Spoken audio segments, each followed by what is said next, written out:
And in order to be able to make your business look like a Hot Wheels track, which is way more fun, it has to have more robust systems. So we get to go, hey, you want to do this? You could do this. You could do this. And they're like, what? I can do that? Yeah, absolutely. And then off we go.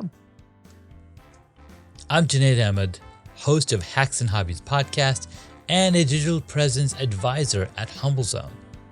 This episode is brought to you by Home Studio Mastery. I launched a consultation and course program to help podcasters and course creators to create a space in their homes that will reduce the friction of creating content and appearing their best when showing up on camera. The pandemic gave us a lot of issues, but this one is here to stay. We're now so much closer to our audience thanks to video becoming more popular and affordable. I help guide folks who want to create Hollywood-worthy studios to not only capture great content, but also build more confidence, more authority, and be more comfortable in front of the camera. If I can do it, you can too. And with my help, you can do it faster. So if you'd like to learn more, visit homestudiomastery.com and how you too can create a home studio that brings out your personality, professionalism, and possibilities.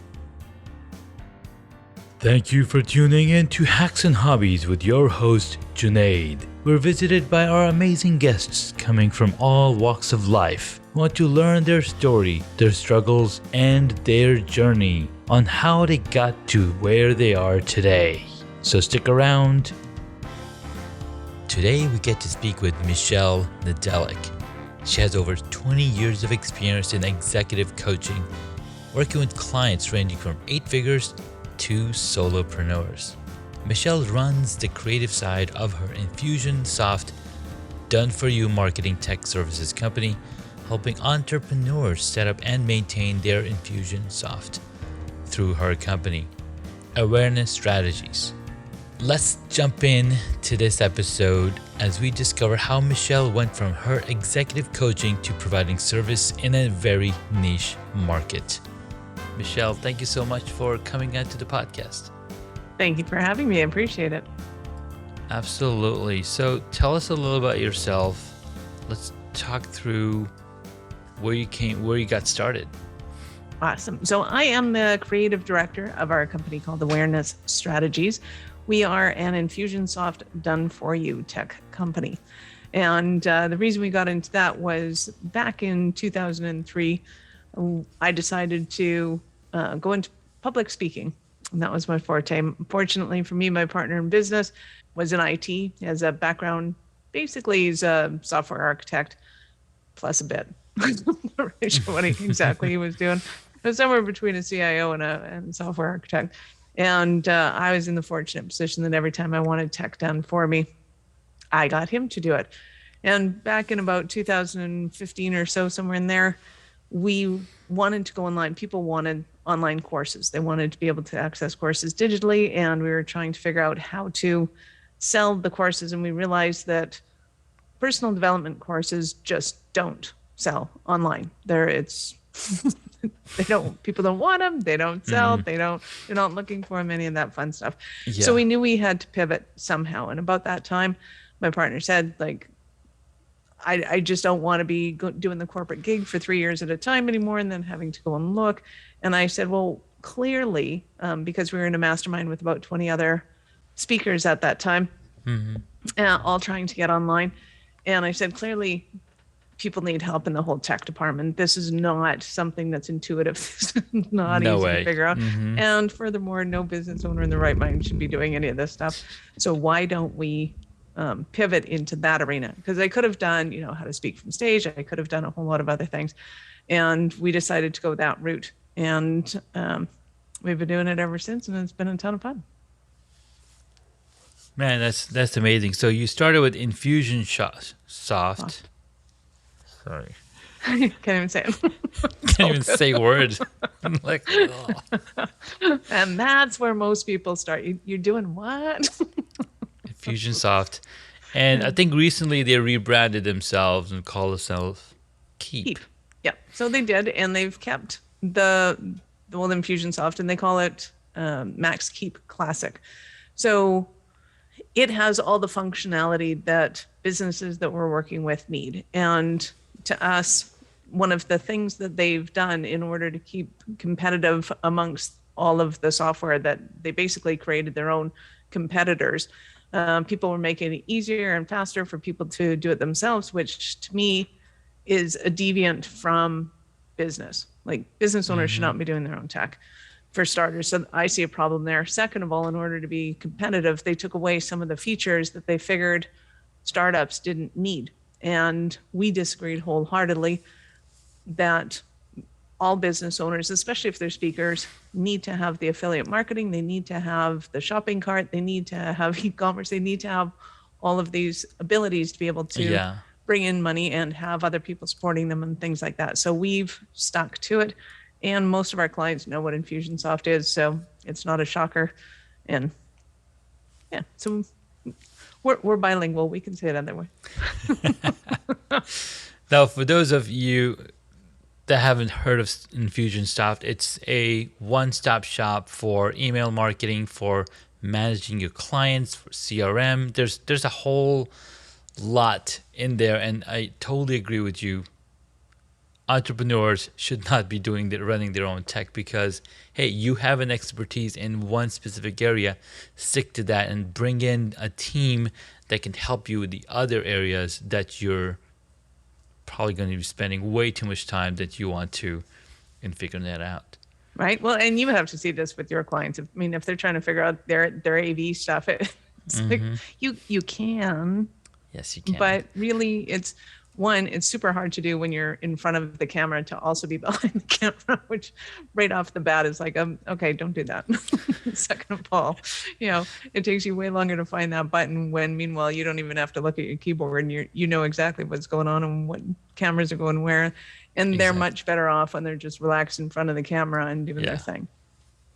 Love that. You're absolutely right. And the more people that are involved in your business, guess what? The more profitable you're going to be, the more energy is going to be create and attract. And it's just beautiful when there's more people involved.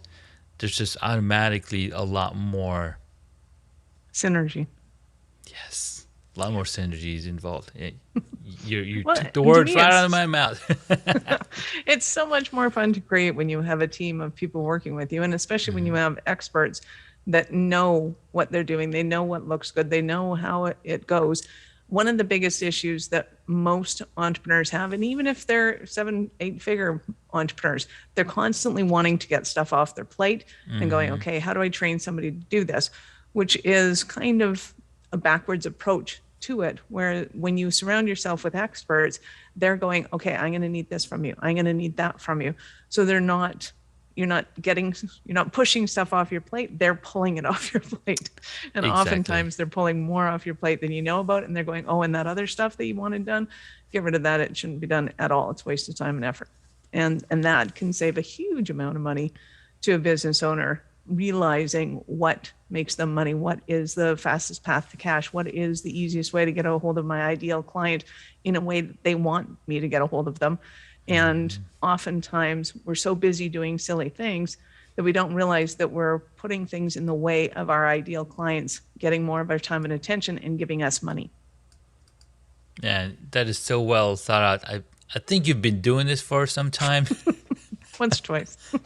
Once or twice, right? So you told us the origin story of how you got started with awareness strategies, as well as what's keeping you motivated to come back and assist and create these solutions for the clients that you have. Nothing gets me more jazzed than talking strategy with anybody. So it doesn't matter if somebody goes, hey, I've had this idea. I think we could make, flip-flops out of grass.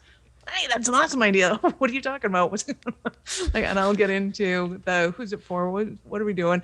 Is it really going to work out? And just thinking of the big picture, because oftentimes entrepreneurs get into kind of the problem or this area that they see, and they're like a dog with a bone going, hey, I got to get the bone. Meanwhile, they're missing out on the food factory that's all around them. So I absolutely love and adore getting into that conversation.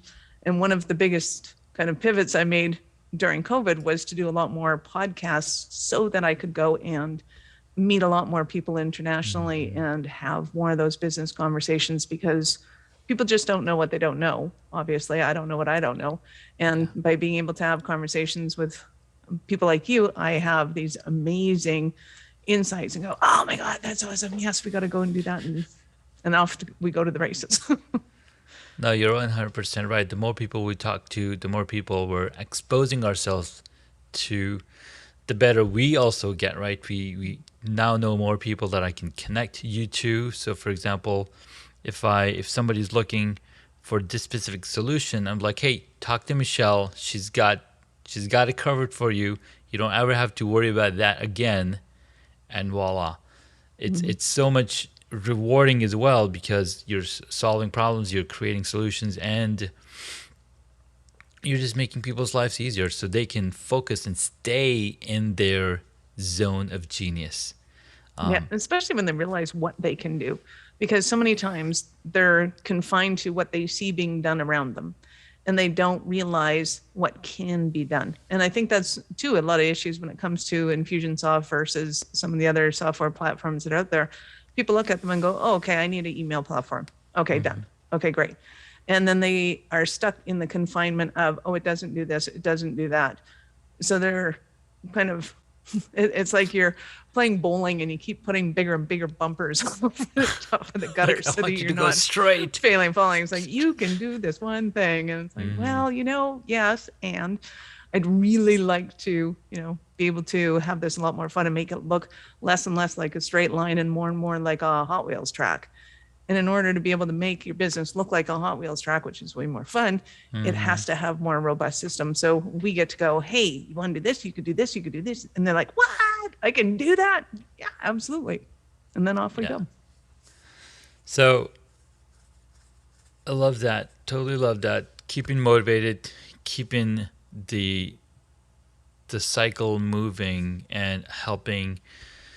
How did your speaker journey go moving forward from there, right? So you said, hey, I wanted to be a speaker. How has that evolved over time? Well, I wish I knew then what I know now. Let me put it that way. If only there was a way. And one of the reasons I particularly love podcasts is because so many podcasters are so generous with their time and their information. You can follow things like this and get a ton of information about, just how to change that learning curve. Because once upon a time when I did, I was just happy to get an audience and happy to get them some information and happy to have a transformation for them. And that was pretty much the end of it. Now we're helping people have $1 million weekends. So they're selling 7 figures in one weekend, and they can do this, 4 times a year or whatever they want. So it becomes it's like the 4-minute mile, right? Nobody thought it could be done until it was done. And then once it was done, everybody's doing it. Yes, like, exactly. I'm not doing it. Let's get that straight. I'm not doing 4-minute miles. Hey, me neither. But what we are doing is $1 million weekends for people. And it's just being able to, even when you're starting with the right, not even the right tech pack, but the right strategy in place to say, hey, my goal is to have a $1 million weekend. What do I have to put in place in order to be able to get there? And then you structure your business completely differently than I did, going, hey, I just want to help a bunch of people get where they want to go. The objective in the end is the same. It's just by saying it my way, I only had, 20, 80 people in a room. Whereas when you're focused on having that $1 million room, you're getting a whole lot more people, having a lot more transformations a lot faster, and you're actually helping more people do more in a shorter period of time. 100%. And that's why Henry Ford, right? He's like, I don't know everything, but I know 100 people who can get you the answer for that thing, right? So that was one intelligent man. And having people around us also multiplies the amount of hours we can then spend. For example, people say we all have 24 hours, but if you have 100 people working for you, working with you, guess what? You have 240 hours now. Right? I think I got the math right. I don't know what the math is, but I do know that 20 minutes spent wanting to find cat videos on social media, could be spent making phone calls going, hey, how do I do this? Hey, how do I get that straight? Hey, can you do this for me? That 20 minutes becomes that much more valuable. And, if in the end you want to spend your time watching cat videos, you then get to, as opposed to using it to avoid the things that you don't want to do. That's right. And funny thing about cat videos, that's my number one performing video on my Instagram reel. Because it's funny. It's 7 seconds long. You get to see a cat flinch, fall down off of a shelf. It's pretty hilarious. The cat is safe, I'm sure. Because 7 seconds later, it's still over there. Because they're cats. I have actually thought about getting my dog his own Instagram account because some of the stuff he does is absolutely hilarious. And then I go, this is such a waste of time. No, you're not. Recorded that. I'm pretty sure 5 podcasts is enough of a waste of time. I don't need I think a so. dog account too. Wow. So Michelle, share with the audience 3 hacks to take away so that they can implement in their business, in their entrepreneurship, in their life, so they can be more efficient. They could implement some of the strategies that you share with your clients. Nice. Well, the first one is, if there's an area where you're stuck, interview somebody that knows. So even if you're doing is calling them and going, hey, I have this issue. Do you guys do discovery calls? Do you do coaching calls? Do you do whatever? And talk to somebody about that, because oftentimes you will find the golden nuggets that you need that they may just give you and go, here, go and do it, run away, and let me know when it works out and come back to me. Yeah. And that's totally cool. I have a ton of people that will set up discovery calls with me and go, we both have to understand this. You are not in a position to be my client yet. Here's what you need to do first. Go do this, that, and the other thing. And if they do it and they come back and they're like, oh my God, that was awesome, then, we're both stoked, and that's fantastic. If they go and build it and they forget about me completely and they go, hey, you were the one that gave me that idea, right? I'm still stoked. I don't mind at all. I am totally cool with that. And I think that's one of the biggest things in order to be able to find out the things that we don't know is, I'm stuck here. I don't know why. What do you got for me? And they may refer you to somebody else, and that's totally cool too. At least you're on the right track. Yeah. Second thing is, find people who can pull things off your plate, not push things onto. VAs are fantastic, amazing, wonderful human beings, but they are not built to do everything for you. Nope. And which leads to tip number 3, do not find a mini-me, because you don't really want a mini-me. A mini-me is somebody that is really good at all the things that you're good at, which means that they're not in a position to necessarily take things off your plate. And they're probably going to leave and go start their own company right away, because that's what you would do, because you don't like working for other people. Yep. If you're looking for a tiger, you're probably going to find a tiger. It's not going to be shocking. Whereas if you find people that can serve and support you, then they're happy to do so. I love it. So number 1, go interview people if you have a question about something and how to figure out how to do something. Don't look for mini-me's, and look to move things off of your plate. Look for people that can pull things off your plate, not people that take things off your plate. Pull things off your plate, not take. So you're not pushing them away, going, hey, I got this stuff and it's just too much work for me. Can you do this? I need to train you how to do it. And it's like, hey, I got this whole video thing that I need done. Do you know how to do video? Great. And then you're asking me, I need this, I need that. What do you have? What do you have for lighting? What do you have for cameras? What do you have for sound? And I just give you all my stuff I got. And then you go, okay, now I'm going to need this. And I go, okay, so where do we get that? Yeah. Okay. Makes sense. Sweet. Well, I am stoked because I am a lot bit smarter than I was before the beginning of this call, right? I just gotta still wake up and feel less exhausted. A little less from baby this brain. Little baby. Yeah. Baby brain is a real thing. I will. Yes, it is, and I've been going through that. And my wife's like, "Are you sure you're gonna do 4 episodes today?" I'm like, "It's on the calendar." One will be horizontal, but other than that, I'm right. Yes, exactly. So, Michelle, You're this my has hero. been so much fun. If there's anything else you can share with the audience before we go into the sixth question that I'd like to ask, please take it Absolutely. away. So I'll probably reiterate this at the end, but really want people, especially entrepreneurs, to know that being an entrepreneur is the hardest thing you will ever do. It is the hardest, bravest thing you will ever do. Firemen go into fires because they know how to go into a fire. They know what to expect. They have an understanding of it. It's not a bravery thing so much as it is this is what I want to do with my life. And I know I'm good at it and I know I'm going to get something out of it. Entrepreneurs do that every day with zero training. It's like, I have no idea what's in that house. I have no idea how this is going to happen. I have no idea who's going to jump out at me. And it is a crazy calling, but it's a fantastic calling. And I personally believe that it's through entrepreneurship that we unfold the aspects of who we are and what we're capable of doing in a way that we never would have been able to do any other way. So feel the fear and do it anyways, and don't fear the fear. That is the thing that you want to face so that you can get to the golden nuggets and the candy at the end, so to speak. I love it. I love it. So let's jump into the sixth question I like to ask my guests. What is the one hobby that you wish you got into? Saxophone. I used to be able to play the saxophone in junior high school and high school. And we got to the point where we had to buy our instrument. And my mom went, yeah, that's not going to happen. And the teacher went, are you sure? She's really good. Like, she's really good. Maybe even symphony good. Oh, wow. And mom's like, yeah. And I went, okay. How about volleyball? How about volleyball? It's much cheaper. Okay, Right? we just I get got a runners. ball and then. What did you want to be when you were a child?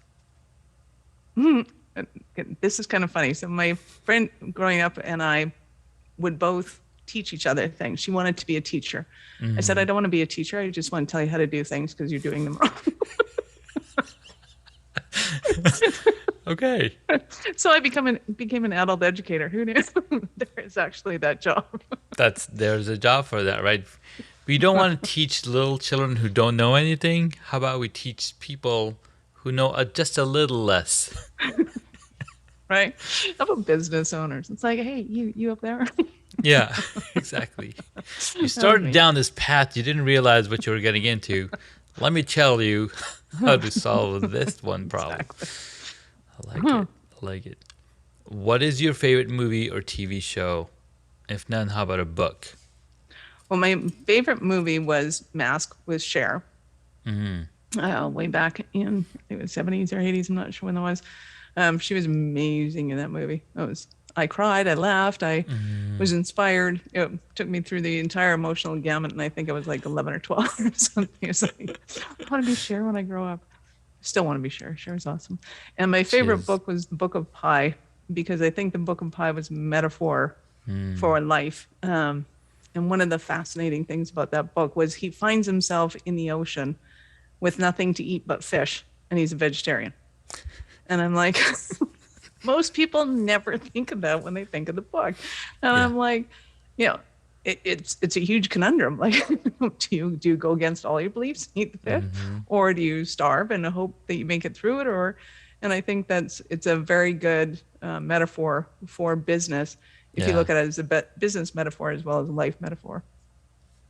Wow, I'm gonna have to dig that one a little bit My deeper. sister went, you got what out of it? It's not what you're supposed to get out of it. I'm like, it's a book. I get to get whatever I want. Yeah, exactly. I get to make my own path. What movie would you choose if you got to play a character in it? Ooh. What movie would I choose?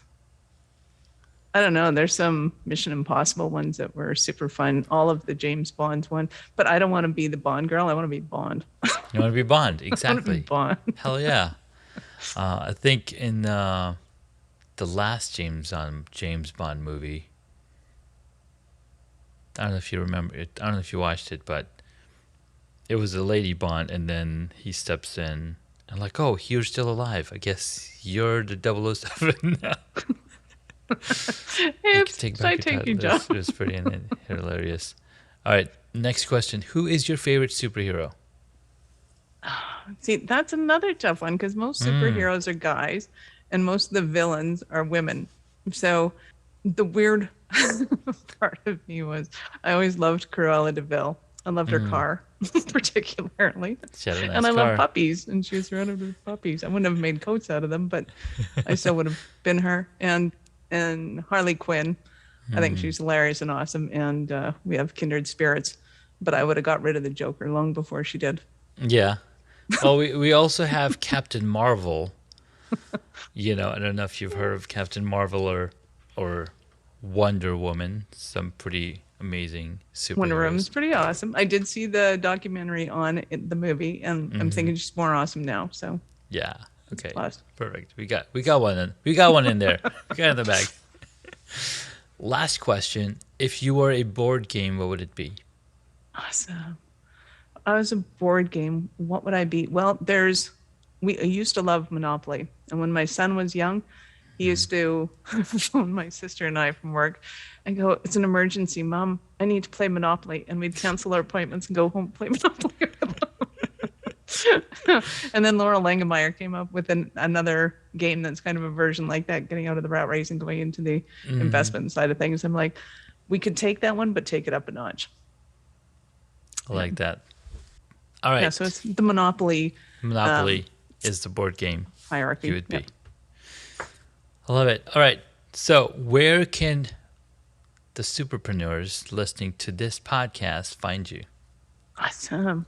Well, if you have a website, I would love to give you a free website audit. And you can go to awarenessstrategies.com/website-audit, and you'll get a 30 to 40 page report on all the things you're going to get: red lights, yellow lights, and green lights.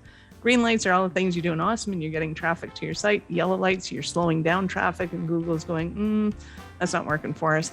And red lights are things that Google's going, nope, stop all traffic. You're not getting any. So make sure that you get rid of those. And if you have any questions, you're more than welcome to set up an appointment and meet with me, and happy to talk through all of that fun stuff with you. And if you know how to spell my name, you can find me anywhere. Perfect, Michelle. We'll be sure to include the links to your socials as well as the gift you're sharing with our audience on the podcast show notes. Thank you so much for your time. We'll catch you in the next episode. Thank you for listening to Hacks and Hobbies. You can find additional information on the guest today on the website hacksandhobbies.com. Please feel free to subscribe to the podcast so you don't miss out on upcoming interviews with amazing guests.